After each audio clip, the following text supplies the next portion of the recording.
နေပြည်တော်အကျဉ်းထံမှာပြည်တံကြခံလျက်ရှိတဲ့ဒေါ်အောင်ဆန်းစုကြည်အားရာဇဝတ်ကျင့်ထုံး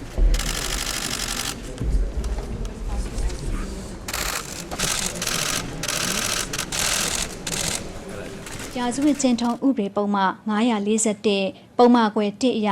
၎င်းကြခံရန်တန်ရှိပြည်တံများတဲ့နေအိမ်မှာဆက်လက်ကြခံစေရန်ပြောင်းလဲသတ်မှတ်ပေးလိုက်ကြောင်းသိရှိရပါတယ်ရှင်။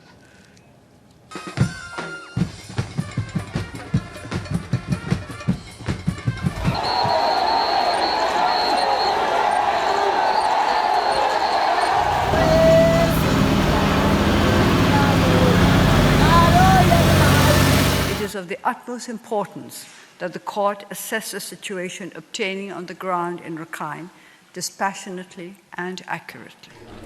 ရခိုင်ဝင်ဂျပန်ဝန်ကြီးချုပ်ကြီးရှင်တို့အားပေးပြောသွားတဲ့အတိုင်းပဲကျမတို့